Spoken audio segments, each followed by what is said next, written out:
In September, I climbed Mount Kilimanjaro, Africa's highest mountain. I had the Garmin Fenix 7X Pro Sapphire Solar with me, and in this video I'll share my experience with how well the watch is suited for such extreme outdoor adventures. On this channel I already tested various sports watches. One of the most popular ones is the Garmin Fenix 7 Pro, which is known as a premium outdoor watch. So while this is not the cheapest of watches out there, Garmin claims that it is perfect for outdoor athletes. But can the watch live up to this claim? How well can the watch support me during a 7-day Kilimanjaro climb? Does the battery last that long? How accurate is the altitude measurement? And what other data and statistics can the watch provide to assist me during the ascent? We will discuss all of this in today's video. I've also divided this video into different sections, so if you're only interested in certain aspects, like for example the battery life, you can just jump to the respective parts of the video. But let's start now. So how well does the Garmin Fenix 7 Pro perform on Mount Kilimanjaro? Let's start with the battery life, which is one of the main reasons why many people, including myself, are willing to spend a little more money on the Garmin Fenix 7 Pro. So in most cases, sports watches last at least 4 days and usually around 10 days, which is more than sufficient for a normal day-to-day usage. However, during this tour I was on the move for a total of 7 days without regular access to a power source. I had a power bank with me though. There are many different versions of the watch. I have the Garmin Fenix 7X Pro Sapphire Solar version, which is the largest one with the best battery life. According to Garmin, the battery life in normal watch mode is up to 28 days or up to 37 days with solar. However, I use the watch to track long hikes every day, and also I use the 24/7 blood oxygen saturation measurement, more on that later, and the multiband GPS. In training mode, using all satellite systems and multiband, the watch, according to Garmin, lasts up to 36 hours or 41 hours with solar. I anticipated that the watch wouldn't last a full 7 days, considering I tracked 5 to 10 hours of training per day. But let's look at the results. I was super excited for this whole trip to start, so I actually forgot to fully charge the watch before we were picked up in the morning of day 1. But I still started with 93%. On day 1 we hiked for 2.5 hours, and by the end of the day the watch had 83% and the next morning it had 79%. On day 2 we embarked on a longer hike, approximately 8 hours. By the end of the day the watch had 53% battery left, and the next morning on day 3 it was at 49%. We hiked for about 6 hours on that day, and in the evening the Garmin Fenix 7 Pro had 30% of battery. By the morning of day 4 it was at 26%, and after another 4.5 hour training session it was down to 13%. At this point I decided to recharge the watch using my power bank to avoid the risk of it running out of battery during our next hike. Summing up until this point, I had recorded nearly 21 hours of training and the battery had dropped from 93% to 12%, a decrease of 81%. This would make it last for about 26 hours. Garmin's claim of 36 hours assumes continuous training, which wasn't the case for me. I also tracked my sleep between training sessions and checked various metrics during the day, which likely contributed to the higher power consumption. So I started day 5 with 95% again, and after a 3-hour hike to the Kilimanjaro base camp, the watch had 87% battery left. We arrived midday, didn't sleep, and began the summit ascent late at night at around 11 PM. The entire ascent took just over 10 hours, reaching the summit at sunrise, spending about an hour there and descending back to the base camp. At that point the watch had 51% of battery. In the afternoon we headed to the final camp on the mountain in a 3.5 hour hike, and upon arrival the watch had 41% battery. On the morning of day 7, the last leg took us back to the base of Kilimanjaro, lasting around 3 hours. Starting with 37%, I arrived with 29% battery. So after recharging the watch I had recorded approximately 19.5 hours of training, losing 66% of battery. Extrapolating, it would last around 29.5 hours. So what can we conclude about the battery life of the watch? Despite not meeting Garmin's claim, I was very happy with the results. So in the whole 7 days I had to charge the watch just once, which takes about 1 to 2 hours, which is more than acceptable for me. And talking about that, there are several factors that play a role here, for example the solar conditions. We were fortunate with mostly sunny weather benefiting the battery life. However, higher altitudes, especially during the summit ascent with freezing temperatures, negatively impacted the battery life. Additionally, as I said, I already anticipated that the watch would not last the whole 7 days anyway, so I just turned on all of the sensors and measurements, like for example the 24/7 blood oxygen saturation measurement, but you can also opt to measure this metric just overnight, or you can also completely turn it off. But yeah, on mountaineering or hiking adventures in higher altitudes like this, I would definitely advise you to turn it on. And also, I used the multiband GPS, and in this case I'm not really sure if it's necessary. Many of my previous tests have shown that multiband is slightly more accurate than regular GPS, especially in challenging environments like dense forests. However, the Fenix 7 Pro is also very accurate even without multiband. During the Kilimanjaro tour, we were in the rainforest on day 1 and parts of day 2, where multiband certainly was beneficial. After that, however, I think that the regular GPS might have been totally fine. Turning off multiband would nearly double the battery life on paper. However, it might still have been tight. There's also a special expedition mode claiming up to 62 or 139 days with solar. However, it only records GPS points once an hour and deactivates most sensors and measurements, which wasn't suitable for my use case. If we take a look at other sports watches, for example the Coros Vertex 2 offers up to 50 hours with multiband usage, which would probably still not be enough. But then we also have the Garmin Enduro 2 with a battery life of 68 or 81 hours with multiband usage, and the Suunto Vertical, which in the titanium version is supposed to last up to 85 hours with multiband. So it could well be that these two watches could have completed the tour without a single recharge. However, honestly, I am absolutely satisfied with the performance of the Fenix 7X Pro. Most sports watches would probably have required multiple recharges, and smartwatches like the Apple Watch, also the Apple Watch Ultra 2, they would have required me to bring a whole backpack full of power banks. The Garmin Fenix 7 Pro can of course also measure the altitude using the GPS and the multiband technology, and even more so it uses the built-in barometric altimeter, which determines the altitude based on air pressure. This is usually very accurate, but to be honest, I live in a very flat area of Germany, so I don't usually have the chance to test this. But now I got a great opportunity to test whether this is really accurate. In the respective camps and waypoints on Mount Kilimanjaro, there are signs indicating the altitude. I always compared these values with the altitude values on the Fenix 7 Pro.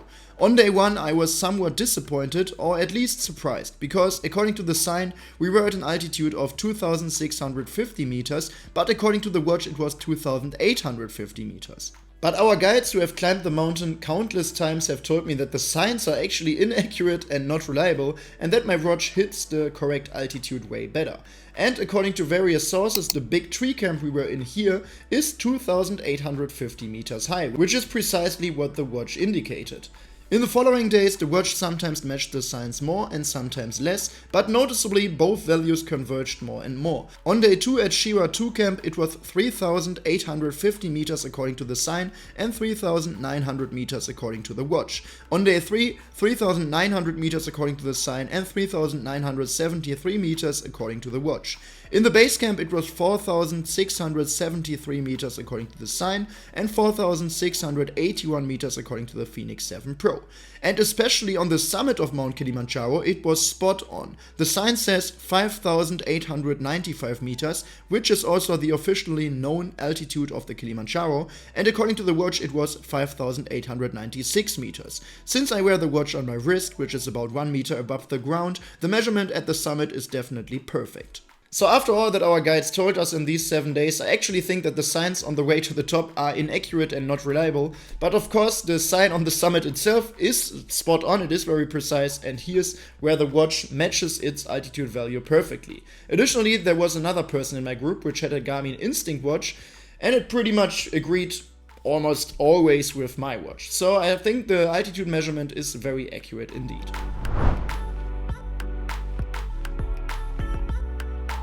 During a mountain climb, the blood oxygen saturation levels also play an important role. This value indicates the effectiveness of oxygen transport in your body, and since there is less oxygen in higher altitudes, these values also indicate how well you acclimatize to higher altitudes. Normally at sea level, the blood oxygen saturation level is between 95 and 100%. On the summit of Mount Kilimanjaro at about 6,000 meters, only about half of the oxygen is available as at sea level. The blood oxygen level here could easily drop into the 80s and even lower towards the summit. To control this, the guides measure this value every morning and evening on Kilimanjaro, along with some other medical things and questions, using a finger pulse oximeter. The Fenix 7 Pro can also measure blood oxygen saturation, so I compared both values each time. On day 1 it was 98% according to the pulse oximeter and 97% according to the watch. On day 2 both were at 98%, on day 3 92% according to the pulse oximeter and 94% according to the watch. On day 4, 91% and 92%, on day 5, 90% and 92%, and at the base camp before the summit ascent, 88% according to both devices. Overall, my values decreased slightly from day to day, but never got concerning or problematic. The difference between the watch and the pulse oximeter was at most 2%, on average more like 1%, which is completely fine. In general, it's not about the exact value to one decimal place, but more about the range in which this value is.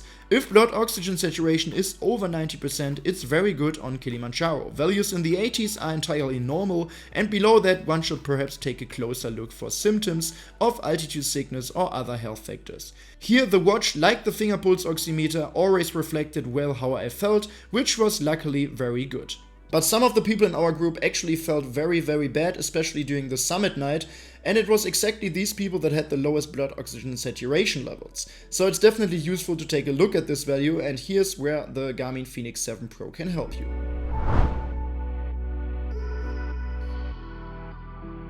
We just talked about the acclimatization, and the watch also provides a dedicated widget called altitude acclimatization. Here you can see a curve of the altitude over the last 7 days and the altitude to which your body is acclimatized. Normally my body is more or less set to sea level. If I would want to acclimatize to an altitude of, let's say, 2000 meters, usually I would have to spend several weeks on this altitude, preferably with doing training sessions here. But I only had 7 days on the mountain, so another way to acclimatize to an altitude of 2000 meters would be to spend time in even higher altitudes, like on Kilimanjaro for example. So of course I was not fully acclimatized to the complete altitude of 5900 meters at the end of this trip. The maximum acclimatization value in this widget is also only 4000 meters anyway, because 100% acclimatization means that you could train normally at this altitude. And of course I couldn't do that. Normally during our hikes we always walked pole pole, which is Swahili and means walking very slowly basically. So we really walked at a very slow pace, and when I was in the base camp for example at above 4000 meters and decided to leave my tent to go to the toilet and decided to go a little faster, I definitely noticed it. So I was out of breath after like a few steps. It was really exhausting. According to the altitude acclimatization widget on the Fenix 7 Pro, after the 7 days I was 100% acclimatized to an altitude of 1337 meters. As we can see from this graph, this adapted altitude rises from day to day, but it takes time. So this is definitely also a quite interesting widget. But honestly, during these 7 days I rarely took a look at this widget. Besides that, there is another widget called Hill Score. This is a value between 0 and 100 that indicates how prepared you are for mountain climbing or hiking in higher altitudes. It is divided into endurance on the mountain and strength on the mountain. At the beginning of the tour, this widget shows me a hill score of 29 with an endurance of 13 and strength of 4. After the 7 days, it was a hill score of 33, and notably the endurance increased to 22. However, the strength value decreased to 3. Well, to be honest, I don't really know, or I simply can't assess how meaningful this widget is. For that, one would definitely need to be in the mountains for more than just 7 days. I'm not an experienced mountain climber myself, as in my normal environment there are no mountains nearby, so it probably makes sense that these values are still relatively low for me. This widget is certainly more for observing long-term trends or the progress that a hiker or mountain climber makes, and not for assistance on a single specific tour like this.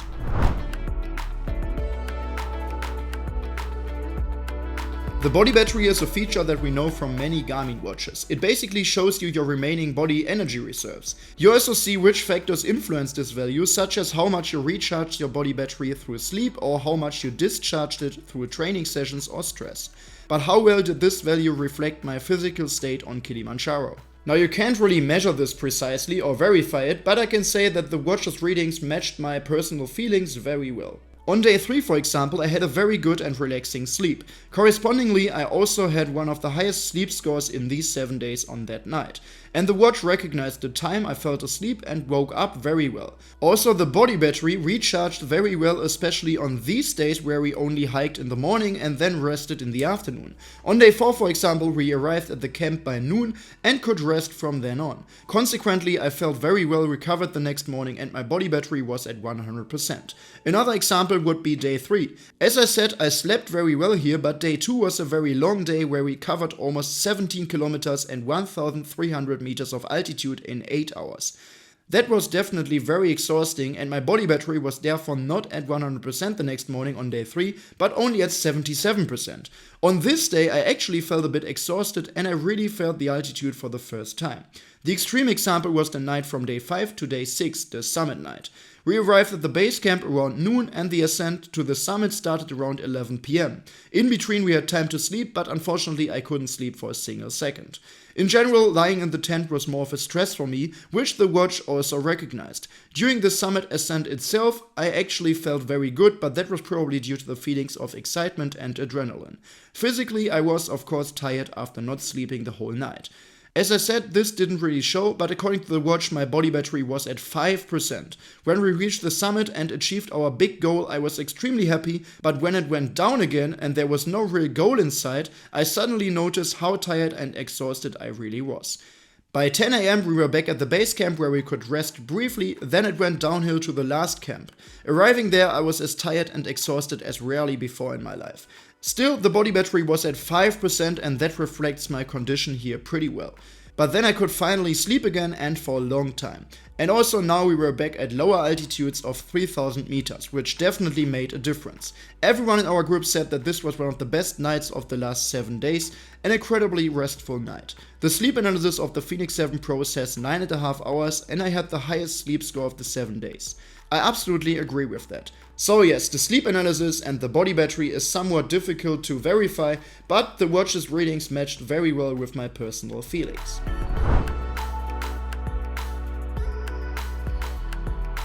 The flashlight is a feature that many people kind of laughed about in the beginning, but personally the more I used this feature with this watch during the last month, the more I learned to love it. The Fenix 7 Pro has LED lights at the top of the case that can be activated with a simple double click. So if you don't currently have this watch, you might probably think, okay, yeah, a flashlight sounds nice, but is it really necessary? And for me, the answer is a definite yes. I used the flashlight multiple times every day for these 7 days. Whether I was looking for something in the tent at night or especially when I had to go to the toilet at night. The camps were not lit in any way, it was just dark. Of course my phone also has a flashlight, but its battery dies after about a day. As I said, I had a power bank with me, with which I charged my phone 1 to 2 times, but not more. I didn't want to take any big power bank or even several power banks with me, so I did without my phone from day 4. Also, if you're lying in the tent at night, you'd have to find your phone first, turn it on and then activate the flashlight. On the other hand, you always have the watch on your wrist, double click on the upper left button and bam, you have light. Also, it's an advantage that you still have both hands free if you use the flashlight of the watch, while using the phone you would always have to hold the phone with one hand. Overall, on Kilimanjaro I became even more aware of how useful I find the watch's flashlight. The Garmin Epix Pro or the Enduro 2 for example also have LED flashlights, and many watches with AMOLED displays offer at least a flashlight feature where the display simply lights up brightly. But I definitely prefer the solution of the Fenix 7 Pro. One of the features that the Fenix 7 Pro, like many other higher priced Garmin watches, can excel is navigation. The watch offers topographic offline maps and many well thought out navigation features. These are very useful outdoors like here on Kilimanjaro. However, personally I didn't use them. This is simply because we were in a group with several guides and it was clear at all times where to go. By the way, you can only climb Kilimanjaro in a guided tour anyway. In general, these topographic maps are perfect for such tours. For example, also the up ahead feature where you can set certain waypoints and then always see how far it is to these points. In this case, I could have marked waypoints or camps. But as I said, I didn't really need it. However, I'm already planning to tackle the multi-day hike to the Mount Everest base camp next year or the year after, which you can also do on your own, and in this case I will definitely make use of the navigation features. Alright, so what can we conclude about the performance of the Fenix 7 Pro on Mount Kilimanjaro? First of all, I have to admit that I was always a big fan of this watch, and it didn't disappoint me this time, and it definitely met my expectations. Now admittedly, the battery life was perhaps a bit worse than expected, but I was already aware beforehand that I would have to charge the watch once in the 7 days. And luckily it was really just this one time, which was no problem with my power bank. As I said, I would have had to charge most other sports watches multiple times. The blood oxygen saturation, body battery and sleep pretty well reflected my own feelings or matched well with the pulse oximeter. The altitude measurement was very accurate, as seen especially at the summit. I now appreciate the flashlight even more and don't want to miss it anymore, especially since, as I said, I'm planning more such tours in the future. However, for my next tour I might consider switching to the Garmin Enduro 2 simply because it has more or less the same features with an even better battery life. Or by that time maybe we already have a Fenix 8. We will see. Until then, I can however definitely be sure that the Fenix 7X Pro Sapphire Solar is a very good and suitable companion. But well, I hope that this video has given you a good impression of the outer capabilities of the Fenix 7 Pro. If you have any more questions, feel free to leave a comment down below, maybe I will also do a second part on this topic. If you found this video helpful or interesting, you could really support me and my work here by giving this video a quick thumbs up, and if you don't want to miss any more videos in the future, you should also subscribe to this channel of course. But for now, thanks a lot for watching and see you next time.